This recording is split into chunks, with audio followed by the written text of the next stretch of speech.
큰 사건인지 아닌지 정확히 판단 안 되는데 김준일 평론가니까 한번 여쭤보고 싶은 게 있었어요. 공수처에서 해관 마약 밀반입 연루 수사 외압 의혹 사건 뭐 이 얘기가 나왔는데 이것도 김건희 여사하고 관련이 직간접적으로 있을 수 있다 이런 얘기잖아요. 그러니까 뭐 직접적으로 아직 있는지 여부는 모르겠으나 그러니까 짧게 요약해서 말씀드리면은 윤석열 정부에서 가장 중점적으로 지시한 것 중에 하나가 마약과의 전쟁이잖아요. 그때 한동훈 법무부 장관이 뭐 열심히 진두지휘했고, 그리고 뭐 기억하실지 모르겠지만은 이제 뭐 약간 너무 과잉 해석이다라고 했지만은 그때 이태원 참사 때 마약 잡겠다고 마약 수사 이제 경찰은 많이 투입을 하고 경비는 제대로 투입을 안 해가지고 이게 또 뭐 논란도 되기도 했잖아요. 그 정도로 이제 중점적으로 사실은 이 정부가 했던 거란 말이에요. 그래서 경찰이 정부가 시키면 열심히 해야죠.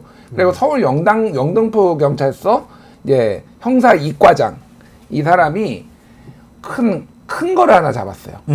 말레이시아의 마약 밀반입을 하는 사람을 그 마약 조직원을 잡았어요. 근데 이 사람이 들여온 게 100만 명이 맞을 수 있는 거예요. 그래서 800억이 넘어요. 예, 그러니까 굉장히 그 왕거를 잡은 거죠. 그러니까 완전 근데 이제 수사를 이 말레이시아 조직원이 어떻게 그럼 한국에 들어왔냐 이거를 했는데 배에 부착을 해가지고 들어왔다라는 거예요. 걸리잖아요. 근데 이 사람이 출토를 했는데 인천 세관 세관 직원들이 도와줬다라는 출토를 한 거예요. 그런 진술이 나온 거예요. 예, 말레이시아. 그래서 이쪽으로 아니라 저쪽으로 들어가면은 통과할 수 있다 그래가지고 저쪽으로 들어가서 통과하던 거 이거를 잡은 거예요.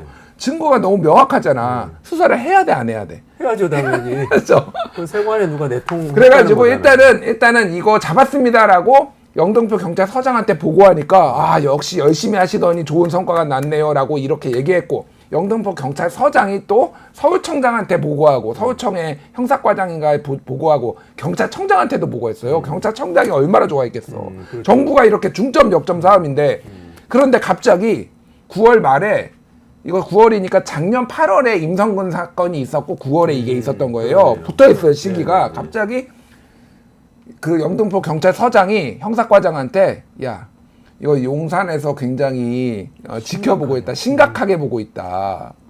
심각하게 보고 그러니까 있다. 뭘 그래서 이 백경정은 이 형사과장은 머릿속이 하얘졌대요. 이게 뭐지 갑자기?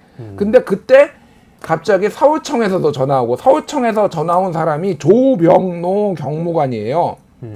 이 사람이 누구냐면은 그 멋쟁이병이라는 단톡방 있잖아요. 거기 네네네. 이종호 씨는 안 들어가. 이종호 씨 있고 임성근 없었지만 네네. 이종호 씨 있고 뭐 김규현 변호사 있고, 그 이종호 씨랑 그 사람들이 야, 조병노 경무관 우리가 승진시켜야지라고 얘기했던 그 사람이에요. 근데 이 사람 중 거기에 경찰이 한 명 있거든요.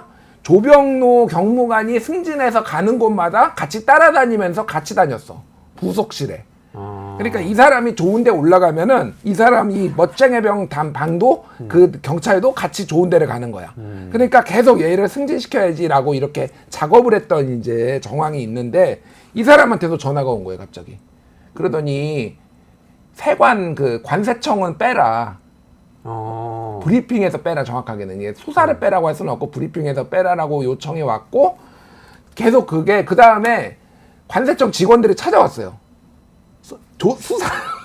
수사 대상자들이 인천 관세청 직원들이 찾아와가지고 우리 영등포 경찰서 영등포 경찰 수사팀에 해서 찾아왔어요. 그래서 빼달라고 얘기하고, 그러니까 언론 브리핑에 빼달라고 3번이 와가지고 결국은 언론 브리핑을 연기하다가 그 부분에 여러 차례 뺐어요. 이를테면은 그 세관을 언급할 수 있는, 연상시킬 수 있는 내용을 빠지고.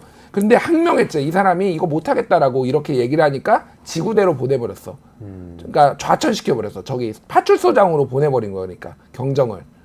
그러니까 사실 경위급이 하거든요. 경정은 그거보다 위에요. 그러니까 경정은 이제 보내버렸어. 뭐 이런 상황이에요. 자, 그러니까 이게 왜 최상명 사건이랑 굉장히 비슷하냐면은 공통점이 한 4-5개가 있어요. 자, 정부에서 열심히 하라고 했어. 마약 수사 열심히 하라고 하고, 대통령이 최상병 수관도 함전 무용 없이 열심히 하라고 그랬어. 그래가지고 열심히 했어. 그 다음에 보고를 하니까 이종석 국방부 장관도 잘했다고 칭찬하고, 여기에서도 경찰청장부터 해가지고 다 칭찬했어. 근데 갑자기 전화가 와. 외압이 와. 외압이 오는데 그게 이 당사자, 수사를 한 당사자들은 다 좌천되거나 징계먹거든. 일종 항명죄로 징계먹고 이 사람도 지금 지구대로 좌천돼 버렸어. 그런데 여기에 뭐가 있냐면은 나 김건희의 그림자가 어린 거래요. 지금. 오. 왜냐하면은 여기도 확실하진 않지만은 이종호라는 사람이 야 그거 내가 그 얘기 들었는데 하면서 그 단톡방에서 얘기 나왔잖아요. 그 얘기 나와서 이제 김건희를 통해서 추정인데 이렇게 로비를 들어간 거 아니냐 지금. 네네, 그 그랬죠. 내용이 네. 있잖아요. 네. 이것도 마찬가지예요 지금. 직접 그 이름 이종호라는 이름 안 나왔지만 조병로가 왜 갑자기 나와? 그러니까 제가 제일 이해가 안 되는 거는 용산에서 왜 마약 사범을 옹호를 하지? 그러게요. 아니, 그러니까 이런 어떻게 된 거잖아요. 거죠? 정권에서 예를 들어 문재인 정부 때 유재수 감찰무마 이게 이제 조국 대표가 조국 당시 민정수석이 이거 감찰을 무마했다라고 해서 징역 2심에서 그 입시비리랑 합쳐가지고 징역 2년이 지금 받은 거거든요. 두 개예요. 입시비리랑 유재수 감찰무마. 유재수는 민주당원이야. 그래가지고 예전에 나중에 부산시 당원인지 아닌지 확실치 않은데 부산시 경제부지장까지 했어요. 근데 골프 접대를 군감원 때 받아가지고 자기가 감찰을 받으니까 살려달라고 그래가지고 민정수석실에 민정비서 백원우 민정비서관 등등 통해가지고 이렇게 하니까 그 감찰이 무마가 됐단 말이야.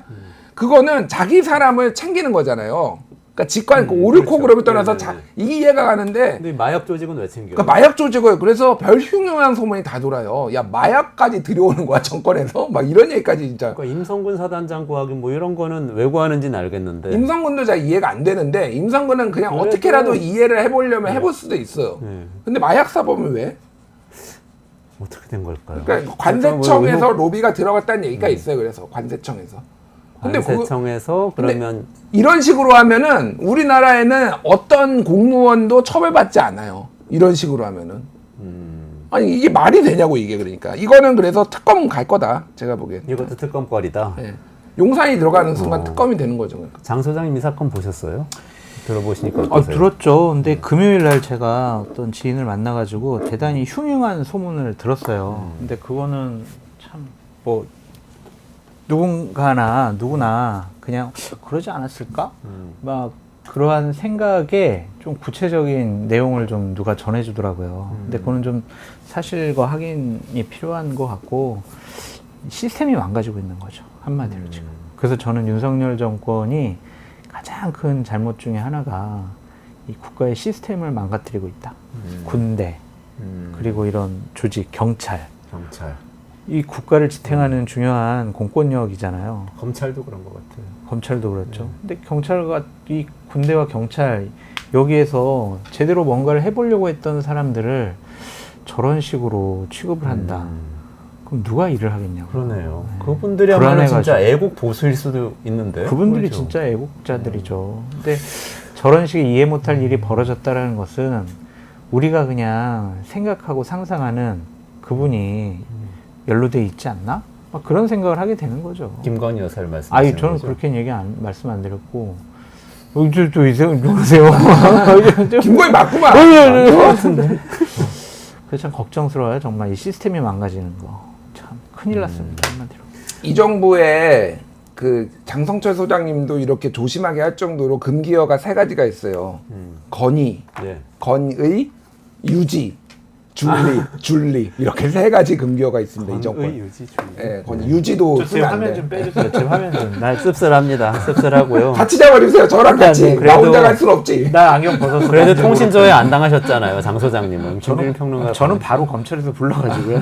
바로 구속이지. 장성철은 바로 구속이야. 통신조회를 안 해도 되는 것 같아요. 아 좋습니다. 오늘 말씀 듣고 나니까 근데 씁쓸해요. 예, 씁쓸한 게 아니라 지금 큰일 우리 났다. 지금 증신 사이드카 발동하고 네. 경제는 위기가 내일 몰지 모레 올지 지금 일촉즉발인데 근데 대통령 휴가가 계시고 휴가가 계시고 이게 말이 되나 이게. 아유. 뭔가 이렇게 수사하는 외압으로 무마됐다 이런 얘기는 잔뜩 들리는데 정작 수사받을 사람 아닌 사람들이 문자 잔뜩 받아가지고 통신조회됐다는 얘기를 듣고 특히 언론인들 좀 걱정입니다.